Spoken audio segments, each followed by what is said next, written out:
it does.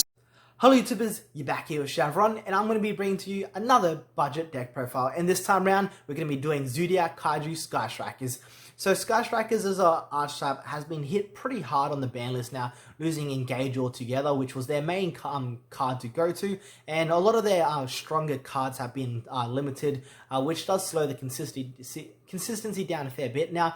But we did get Kagari back out 3, which does help the rotation of using certain spells you would like to use. And it does help Foolish Burial of Goods being able to dump the spell you want directly to the grave and summoning Kagari to get it back. So it does help with going first a little bit. So you can just, instead of having to dump Metalphose Fusion all the time to get you draw 1, you can just dump Widow Anchor, go onto Kagari and add it back, so you have some interruption play if forced to go first. But as a rogue strategy going second, it is still a pretty strong deck. It's not a deck to sleep on, especially if you're versing it yourself. It can dish out fairly cheese wins with pretty quick OTKs on Utopia Double, and as well as having the easy access, being able to mainboard Mystic Mine.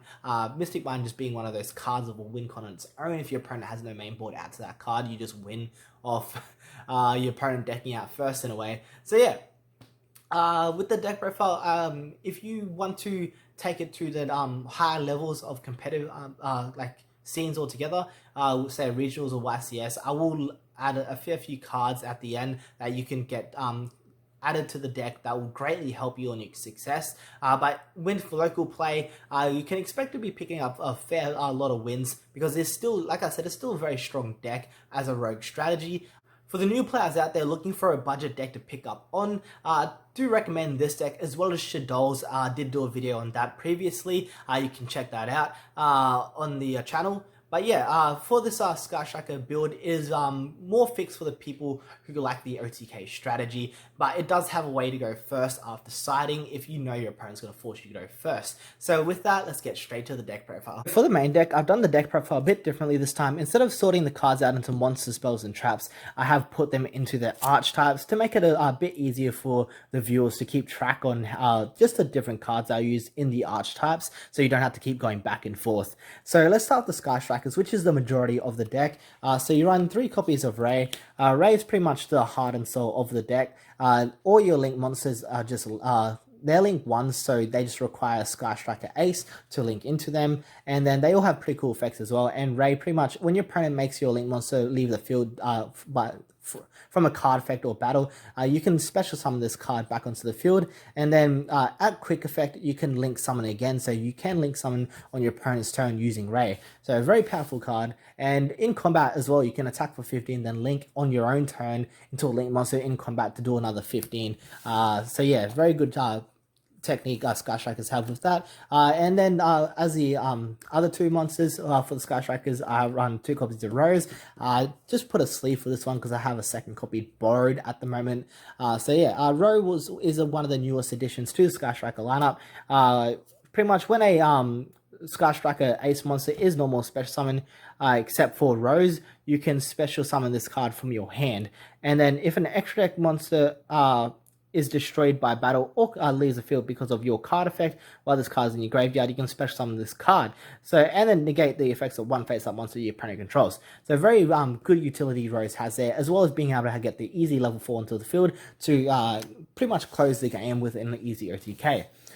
Next up, we have 3 Area 0. I pretty much think running Area 0 at 3 is very much needed now, since you have less copies of Sky Striker cards in the deck with Engage being banned. You pretty much always want to see a Sky Striker card and then dig out for more. So that's why I personally think Area 0 is best at 3. Pretty much you target one card, other card you control, excavate the top 3 cards of your deck. If it is if you reveal a Sky Striker card, you can add it to your hand, and then send the card you targeted to the grave. So very good card.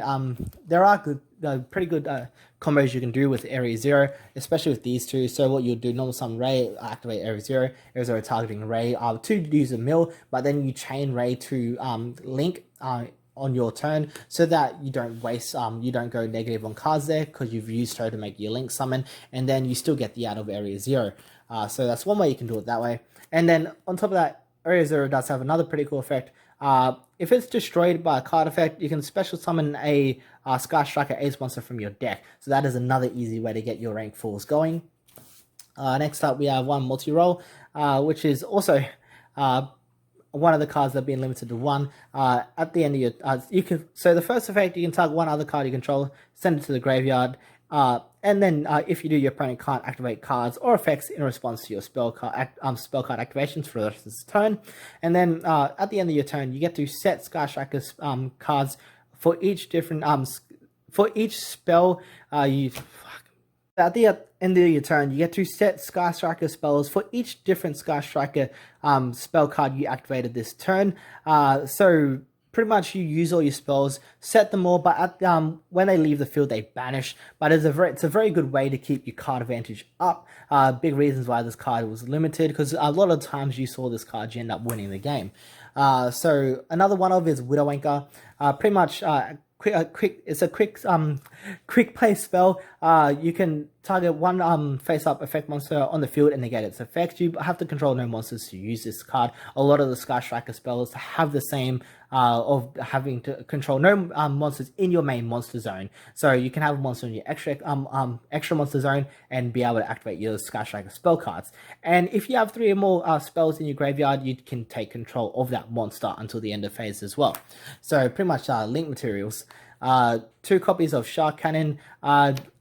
I still keep Shark Cannon at 2.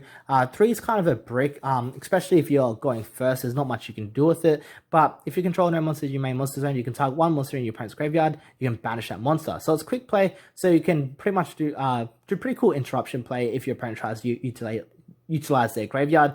And then if you have 3 more spells in your grave, you can special summon it instead.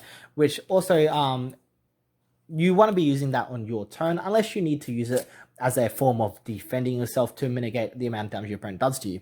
Next up, we have 2 Jamming Waves, which is your pretty much back row hate. You can target one set spell trap on the field, destroy it. Then if you control 3 or more spells in your graveyard, you can destroy one monster on the field. So the destroy one monster on the field doesn't target. So a lot of your Sky Strike spells, you pretty much want to make 1 for 2 trades to gain the advantage that way. And next up, we have 2 copies of Afterburner, which is the opposite of Jamming Waves. You can destroy one target one face-up monster on the field, destroy it. Then if you have 3 or more spells in your graveyard, you can destroy one spell and trap on the field. So the destroy spell and trap isn't targeting, so it's another good out that way. Next up, we have Eagle Boost Up. Target one face-up monster on the field. That target is unaffected by card effects this turn. If you have 3 more spells in your graveyard, it cannot be destroyed by battle this turn. So very good war to be able to just wall off your opponent on their turn, especially if they're going into combat trying to take you down. You can make your big guy not destroyed by battle, so mitigates a lot more damage that way. And then we have the Hornet Drones, which is summons a Sky Striker Ace token that you can use for link summoning. And if you have 3 or more spells in the graveyard, when this card is resolved, you can make that token's attack have 1500 attack and defense. So the attack and defense doesn't really come in that much, but it's always good to have there. So that's it for the Sky Striker cards. Next up, we have the Kaijus.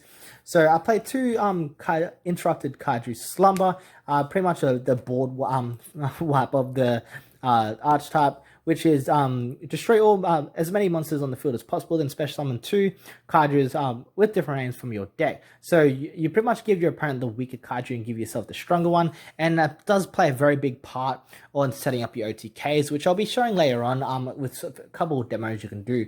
I play 1 Jizukuru, 1 Gameciel, 1 Dogoran, one of this Gadara, and then 1 Humongous. So yeah, you want to make sure they're all 5 with different names, just so if you do open one, it doesn't really matter because the other 4 have different names, so you can still use Interrupted Slumber. And you always, like I said, you always give your opponent the weaker one and give yourself the strong one. And yeah, depending on what you have left, you just keep doing the same. And big part, I don't want to miss out on these Kaijus. They all have the same effect. You can tribute summon an opponent's monster to special summon them on your their side of the field, which is really big. You can add a lot of ridiculous monsters that have so many protection effects, or monster that just carries a lot of negates like Boral Sword or Appaloosa. Or not Boral Swords, Boral Savage and Appaloosa. You can tribute them away, so you can pretty much guarantee a free turn for your turn. So for the Zodiac, I played 2 Thoroughblade and then triple Barrage. Barrage plays a big part of this deck for the OTK. Very big combo with the Area Zero Sky Striker field spell as well. And I played 2 copies of this because this card only works if this is in your deck. So if you do open one, you have the chance of still using this effect. And when you special summon the other one from the deck, it has a normal or special summon effect where you can discard a Zodiac card and draw a card. So if you open multiple barrages, so double barrage, and you can still special summon it, discarding the other to get a draw card. So it helps with the not like you can't brick as easy, but there's still a chance you can brick. Say if you open 2 of these and no barrage, that is really bad. Doesn't really happen often, but there is a chance it can. But yeah, it's very powerful archetype to run with the Sky Strikers, and I wouldn't sleep on that one either. So for more of the generic stuff of the deck, 1 Terraforming, 1 Turret Rotation, and 2 Mystic Mines. Because like I said, Mystic Mine is a win con on its own.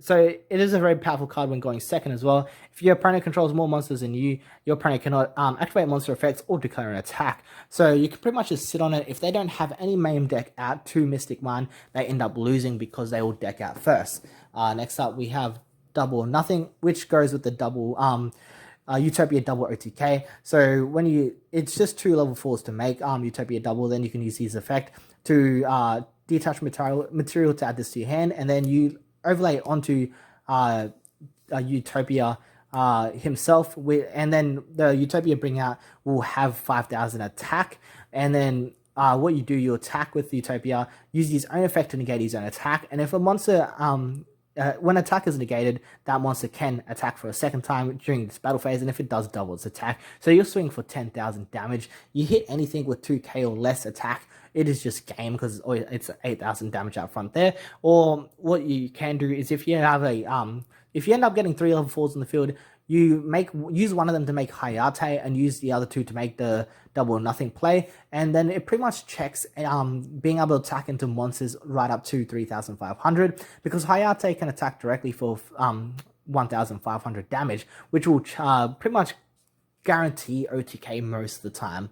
So that's it for the main deck. For the extra deck, I played only 2 copies of Shizuku, mainly because I was very tight on extra X space, and I would just rather play 3 Kagari altogether. Once you get your combos out of the deck, Kagari just becomes a much more bigger play. I've only got 2 on me, because the third's being borrowed with the Rose as well. Kagari, so Shizuku at the end of the turn, you get to add any Sky Striker spell from your deck to hand that isn't the same as one of the Sky Striker spells you have in your graveyard. And then all your opponent's monsters lose 100 attack for each spell you have in your grave, which is really big. Kagari, when summoned, you get to add a Sky Striker spell from your graveyard back to your hand, and then this chick gains attack for by 100 for each spell you have in your graveyard. So kind of reverse of Shizuku that way.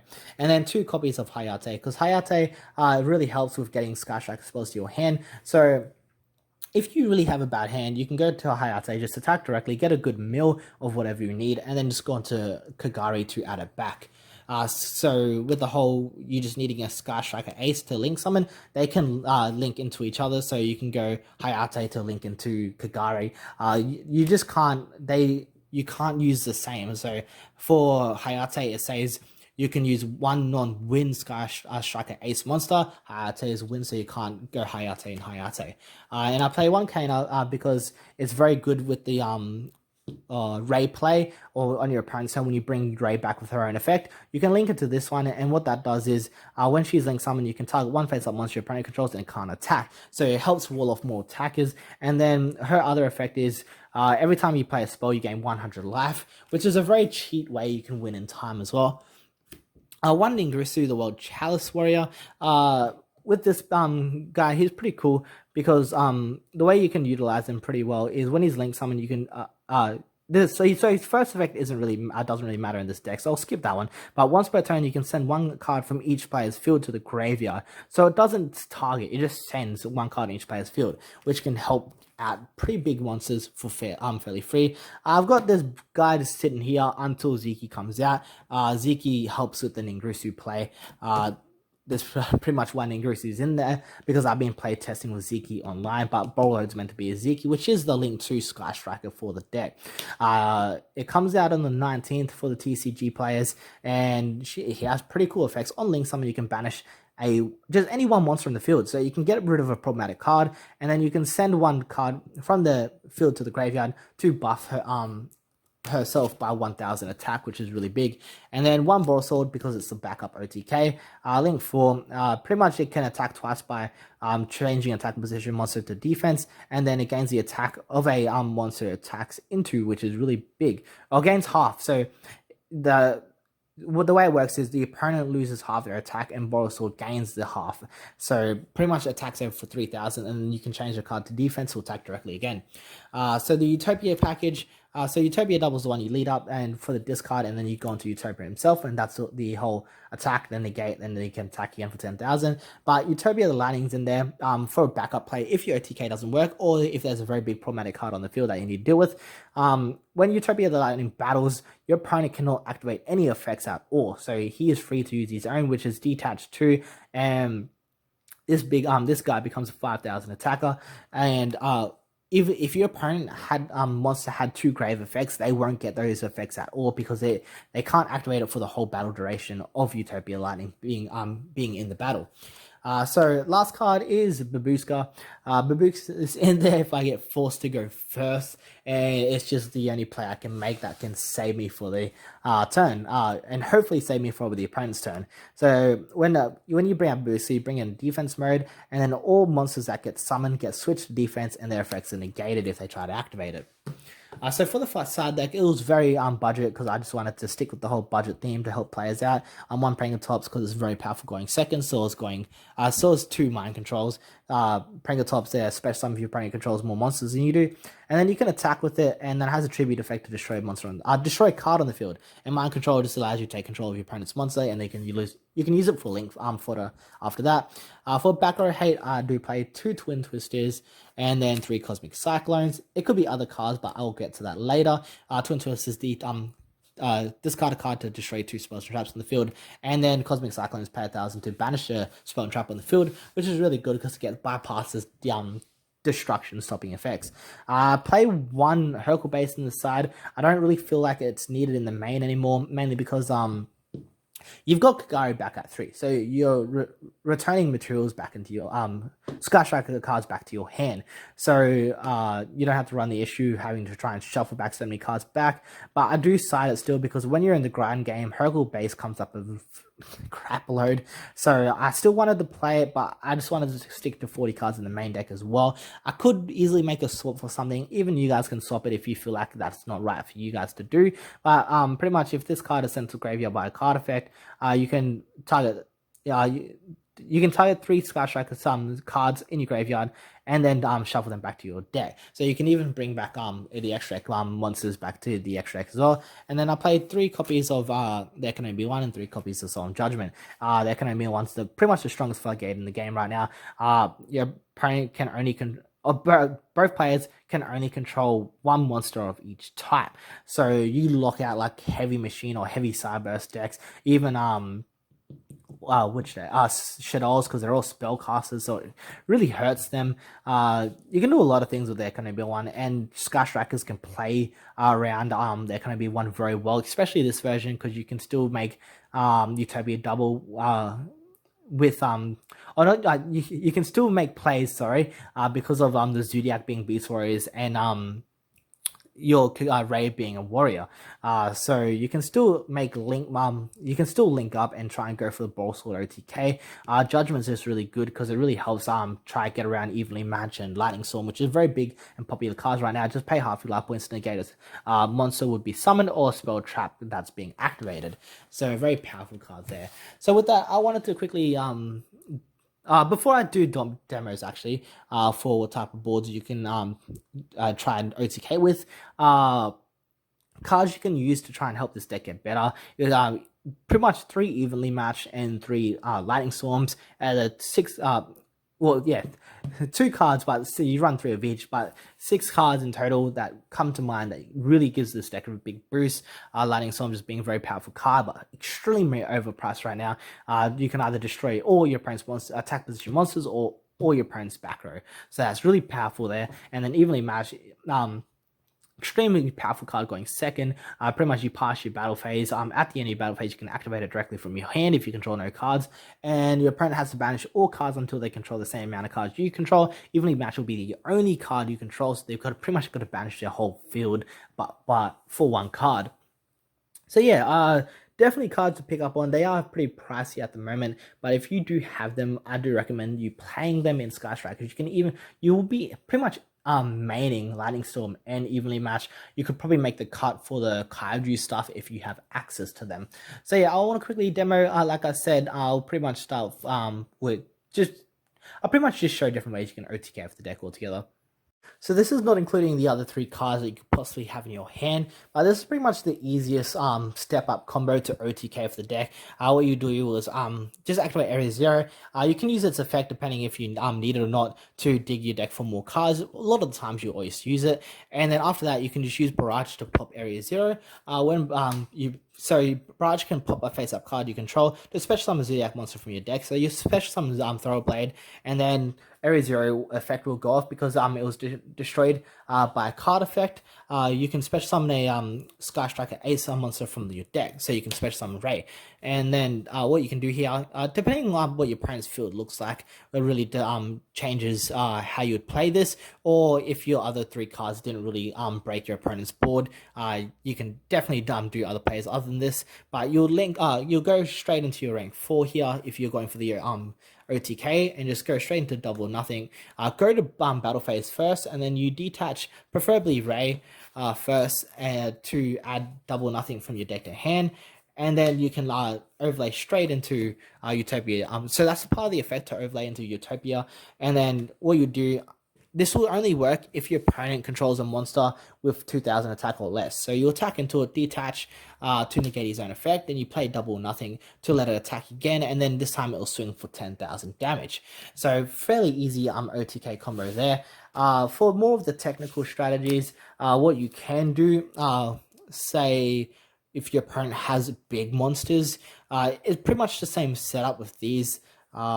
With the Barrage, but say if you had Rose or just a normal summon in general. So I'll do with Rose for this time.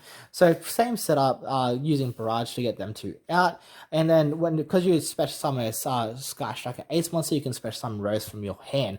So for this one, what you do, you'll use Rose. No, not Rose. You make sure you use Ray to make Hayate. So Ray's engraved live to be able to use her effect to special summon herself, and then you'll use these 2 to make the Utopia double play and get the OTK going that way. So yeah, this will check for a lot more damage. You can pretty much attack into any monster with up to 3,500 attack, because you'll deal 6,500 damage to their life points, and then Hayate will hit for the extra 15 directly. So another very cheese OTK combo you can do that way. So another one you can use is pretty much with the same setup. Say your opponent had a big board and you open Slumber.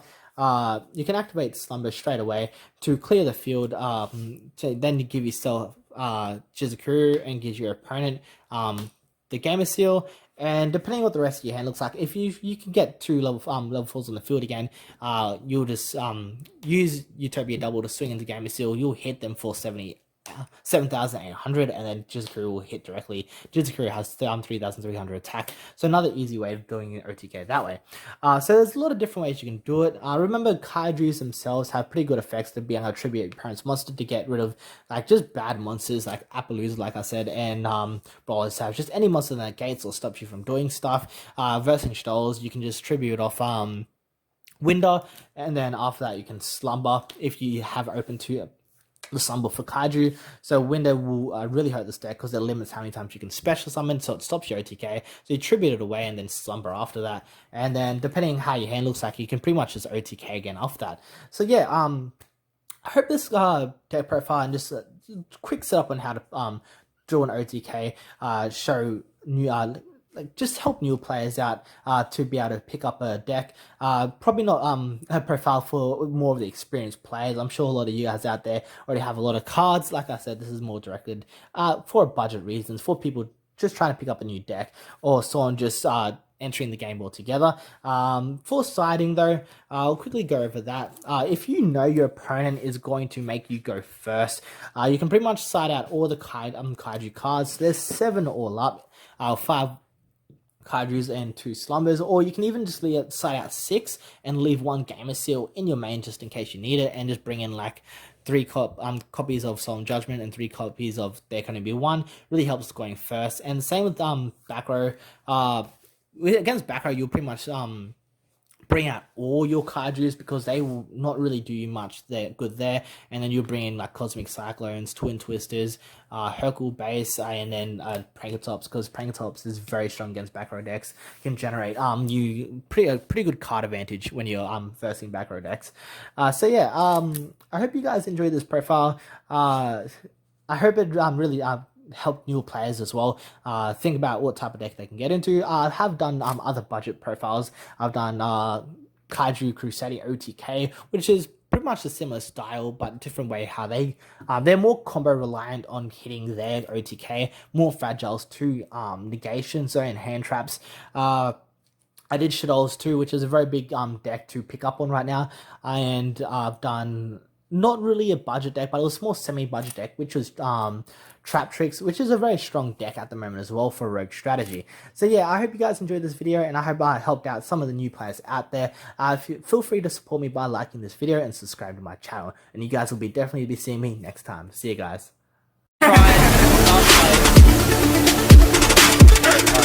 Does